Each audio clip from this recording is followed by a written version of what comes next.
Здравейте на всички, добре дошли в канала на Restore Auto Detailing. Този епизод ще бъде малко по-различен, много по-различен от досегашните. Няма да правим автомобил, нито ще пастираме, полираме, фолия и така нататък. Всъщност ще се погрижим за един наш инструмент за работа и този инструмент всъщност е нашия пенообразовател.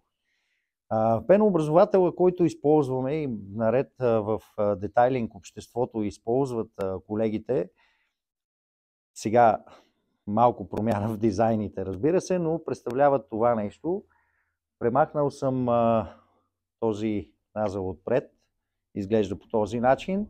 Не за друго съм го махнал, за да видите всъщност вида, в който те идват чисто нови при нас. Може би сега е малко и по-добър, защото го полирах на макс. Дори и шиша полирах. В този епизод ще видите как всъщност си реставрираме уреда, за да работи пак перфектно. Имаше малка драма с него, всъщност беше спрял да функционира качествено и правилно. Прекъсваше постоянно на водоструйката, отварях първо цетка, отказа се, че не е само до цетката, а всичко навътре елементи бяха запушени, оксидация имаше навсякъде по медната част и просто трябваше наистина да се погрижа много по-качествено за него. Последствие ми дойде идеята всъщност да направя и клип за целта. Мисля, че се получи много яко. Ако ви харесва, ако желаете, останете до края на клипа. Ще забързвам много от нещата, защото наистина е много дълъг. Ако трябва да не го съкръщавам, ще стане някъде около 2 часа. Просто се случва много бавно нещата. Използвам машина за полиране на цветни метали. Ще видите как се ползва. Принципно измих се след това. Не се представяйте, че бях целият черен. Разглобено е всеко едно детайлче, сглобявам го след това, ви покажам как се случват нещата, нали, при сглобяването. Мога да ви кача една преди и след снимка. Това е след. Преди е с много тежко състояние. И така, ако имате някакви въпроси, не забравяйте да питате отдолу в коментарите. За каквото и да било, може и на лични съобщения, Facebook, Viber, Instagram и така нататък. Имам абсолютно навсякъде. Започваме веднага.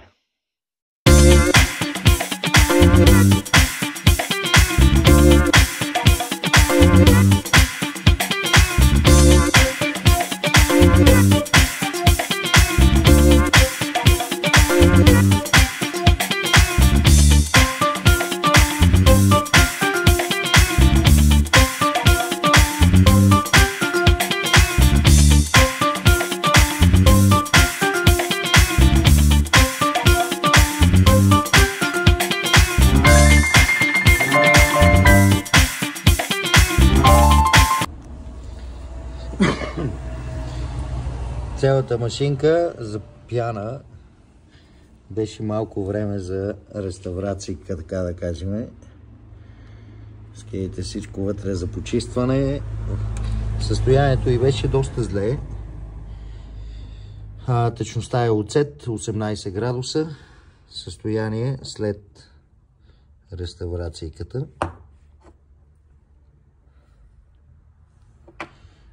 Това е на ход. Първата стъпка е минала, сега отиваме на втора. Там е полиращата машина. След малко ще го полираме и финално.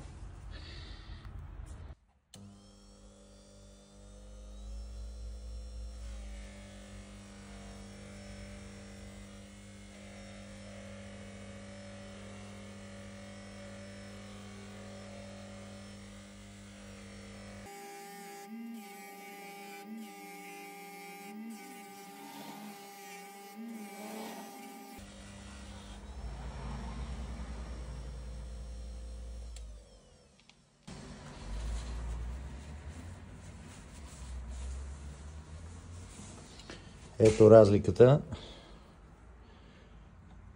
Полирания елемент с финиш, полирания с първия кът.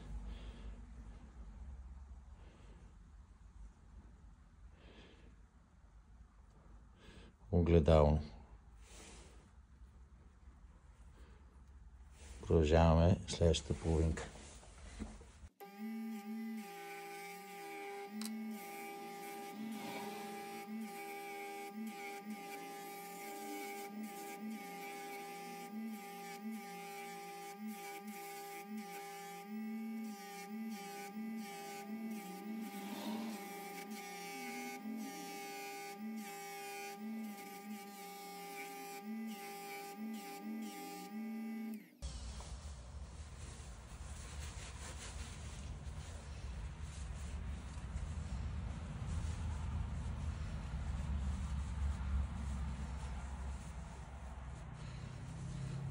Трябваше да почнем видеото от начало, иначе, ама просто не ми мина през закъл. Малко тъпо. Целият процес на почистването и как го разглобихме, но...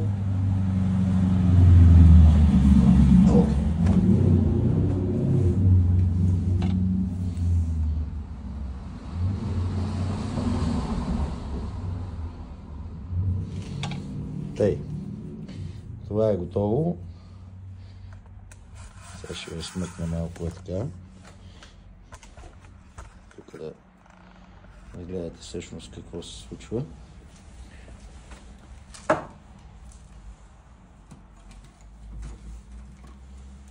Състоянието преди полиране първо-второ има е това.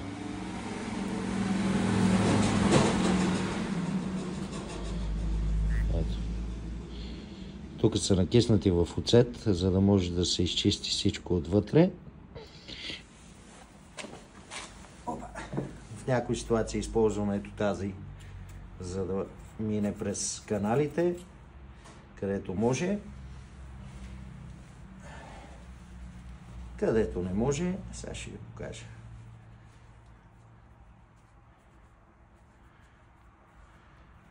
Вътре паста алуминиум полиш за полиране на алумини цветни метали. В случая това е мед. Едно конусче вътре се е сложило на машинката.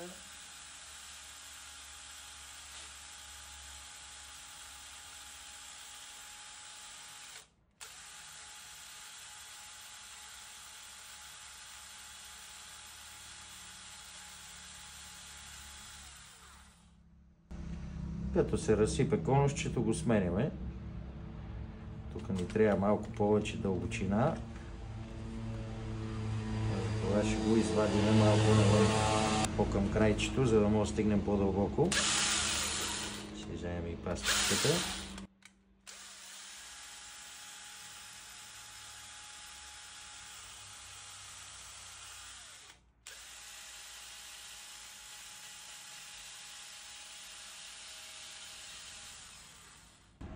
И горе-долу, не може да го видите оттам добре вътре, но след манипулацията мушкаме един фибър.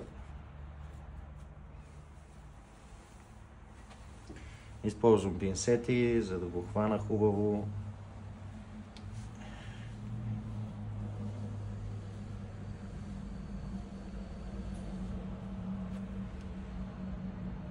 Бижу.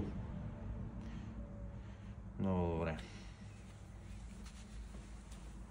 И се насочваме към другата машина пак.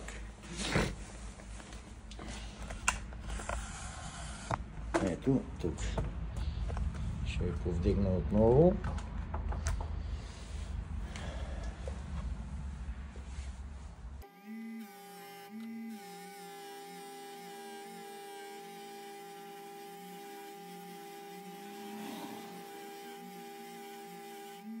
Горе-долу така изглежда след първата манипулация.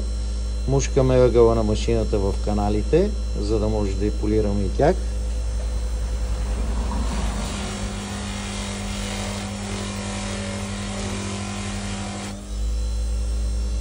Ето така.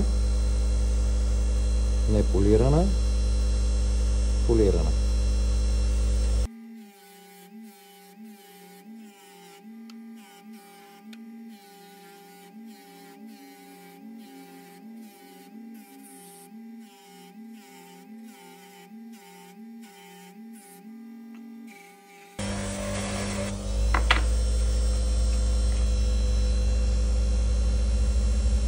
Седи мътно, което е нормално.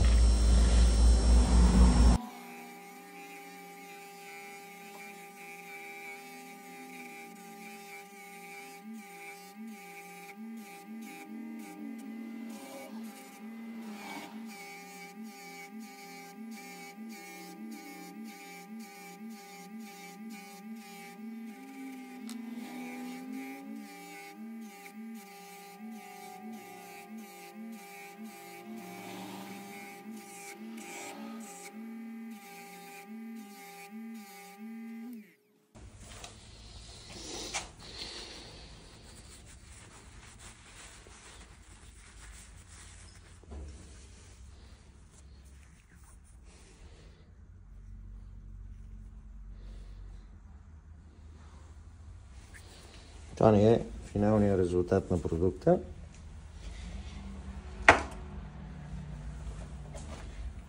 Ще полираме, чакайте малко да ви скипнем, ще стане много дълго. Много яко. Само за секунда да го извадим, защото това е най-големият проблем. Ще полираме и дюзичката.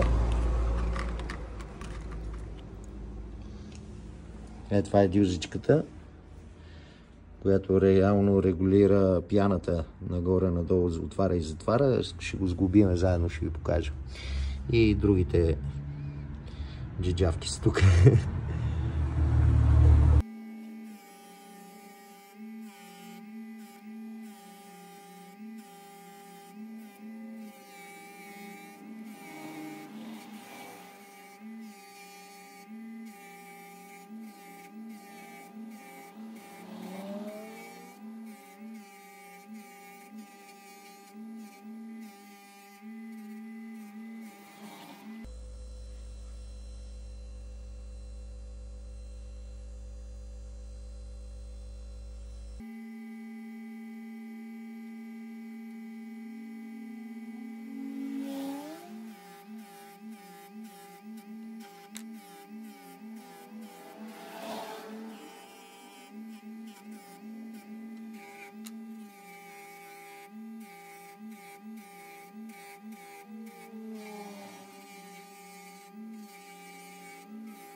Сега, ето ги старите гумички.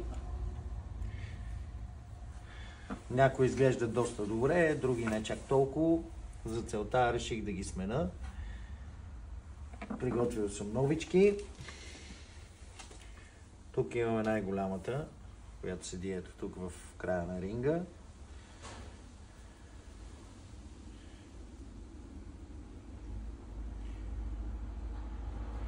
Хубаво е да се подменят. Днес друго ще имаме доста по-добро уплътнение. Тук седи по-голямия. Тъй. Сега имаме това, където ще навием маника и тук седеше малкия пръстен за уплътнение. Ето така.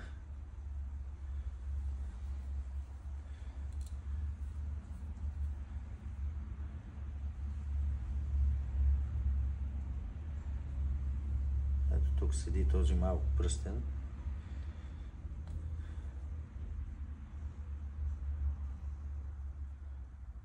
Вътре.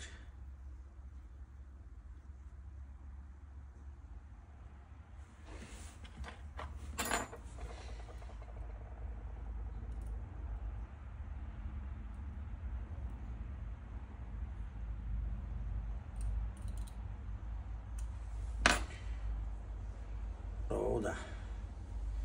Така вече имаме плътност при тук седи капачката, нали, съответно. Имаме добра плътност по време на избиране на програма, да го кажем, нали, на колко да пръска пяната.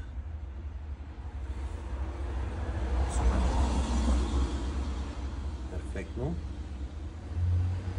Имаме гайка. Сега така.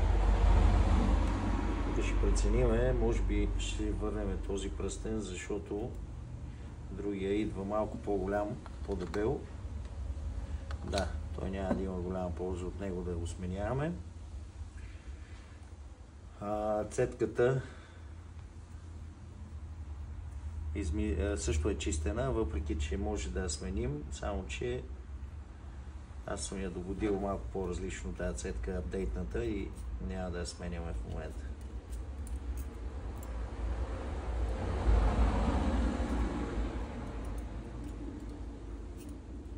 Естествено, ако искате, може да си я подмените. Така.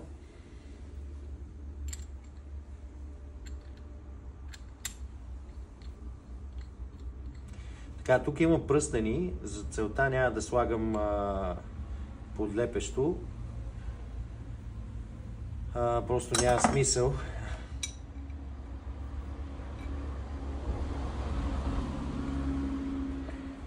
Така, и тук беше 24.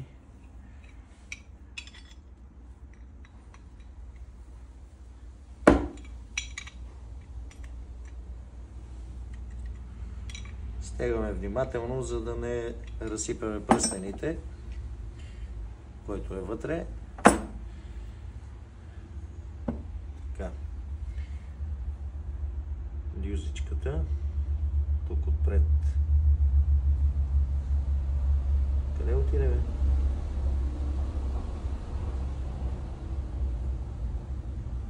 Горе ще навиеме този. За целта тук ще трябва да сложим подлепка, защото няма пръстен. На това трябва подлепка да сложим.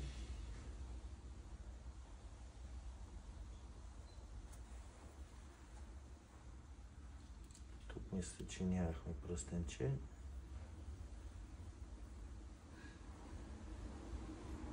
Това е само колкото да не излиза навънка.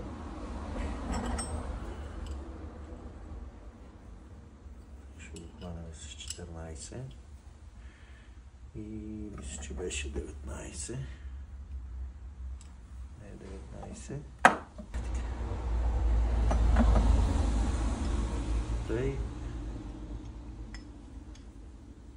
24 и 24. Ще трябва да отида да взема и ключ мъничък за другата гайка.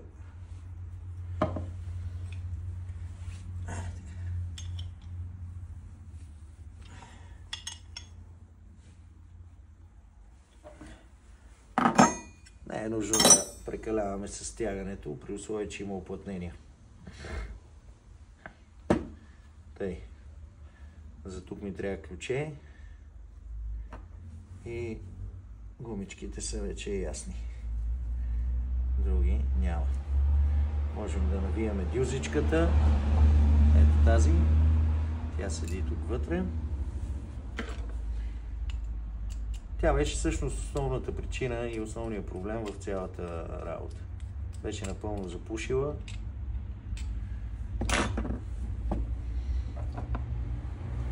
Всичко беше клясало, както го виждате, така или иначе, но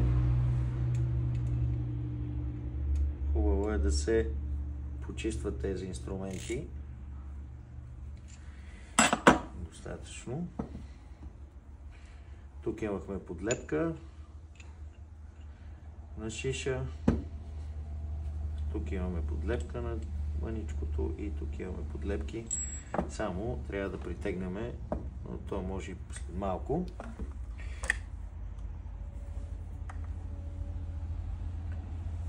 Така.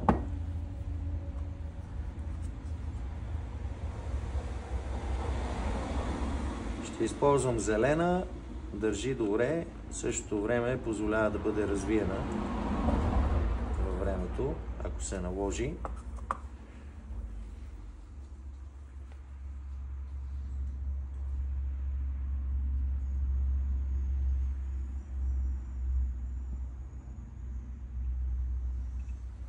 И естествено 24 часа няма да бъде използвано, за да може да залепи хубаво. Това, което правя с подлепките е навивам, развивам, за да погледна всъщност дали имаме полза от нея изобщо в резбата. Някой път остава където не трябва. Остава си навънка, полза никаква. Ще държиме контричка. И мисля, че беше ключ 22, не 22.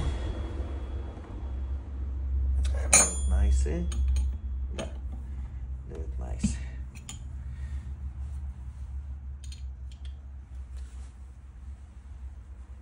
Така. Добре. Мога да завърша.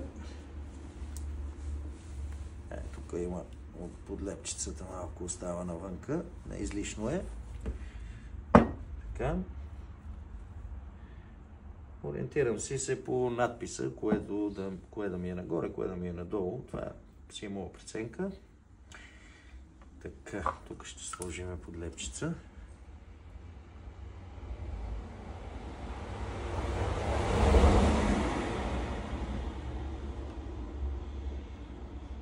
Това е смукателя, не е нужно да има кой знае колко много.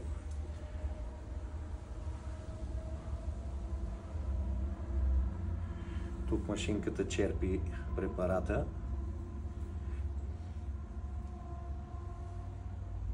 Супер.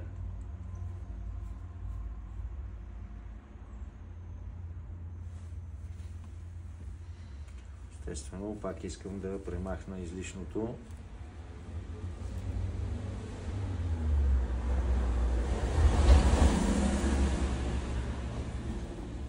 Ето така. Да видя кой номер беше, да си вземем инструментче.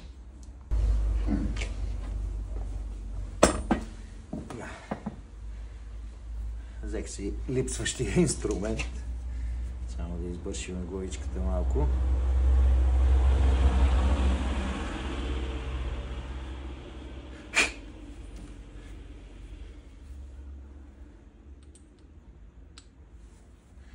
Глава 10. Така.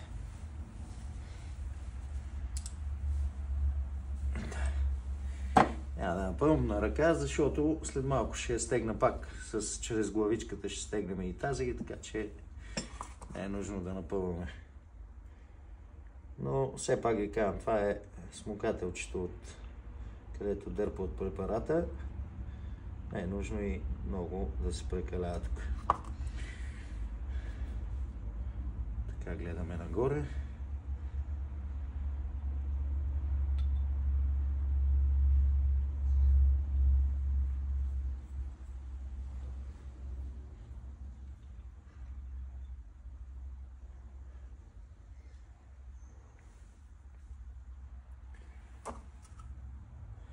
Ако разбера, че не иска да влезне хубаво навътре, просто слагам малко и вътре. То след малко ще излезне навънка, което ще го забърши.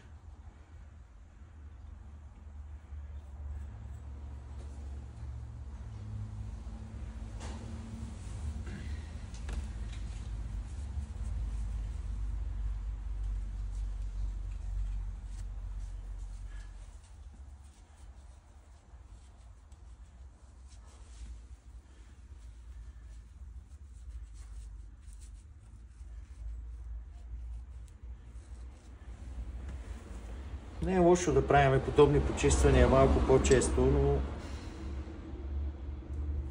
късмет. Готово.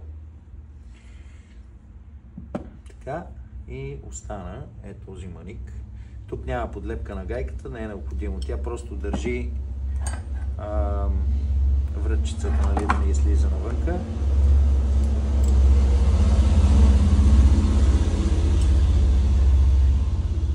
Така че не прекаляваме и с стягането.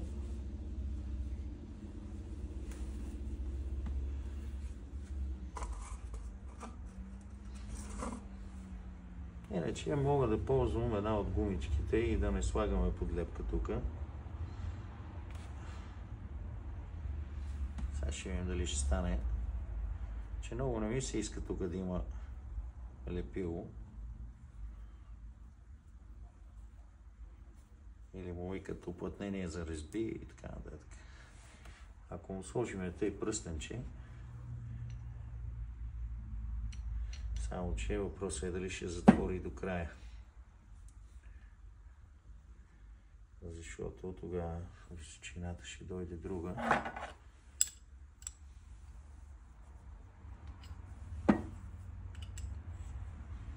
Абе, не е направено за пръстенче, но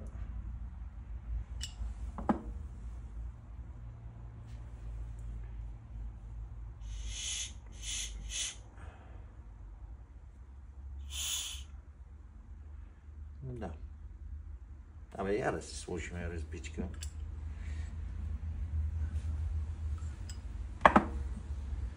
Че нещо не ме кефи дълбочината как остава. По-добре е да си няма там, щом си е нямало.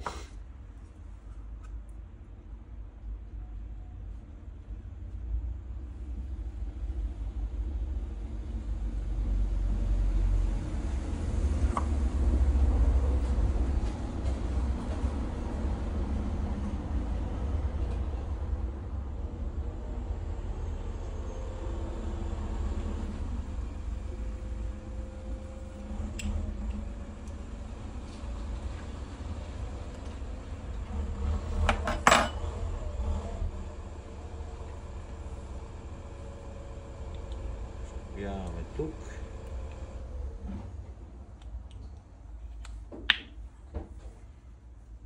Шайбичка, болче.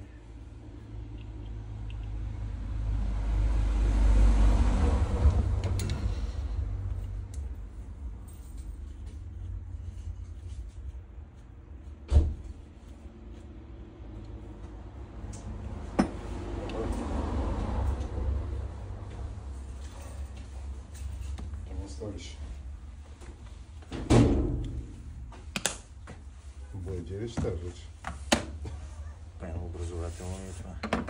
Това е доста такова биди-биди изглежда.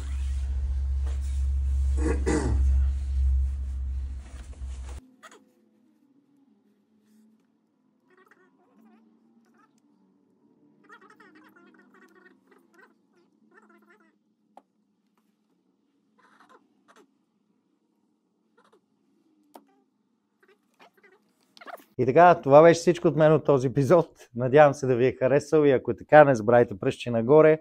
Абонирайте се за канала, може да се абонирате и за специалната секция, където са професионален детайлинг, платени видеа, но може да видите доста интересни работи и вътре. Неща, които са малко по-специфични. Кара ще го добавя в края на видеото, защото всъщност ще направим теста утре. Лепилото трябва да дръпне, което поставихме по време на сглобяването. Така че за момента, за мен, за вас няма да имам никакво прекъсване. Всъщност след този ни разговор ще го видите как работи. И така, това беше всичко от мен. Чао, до следващия път.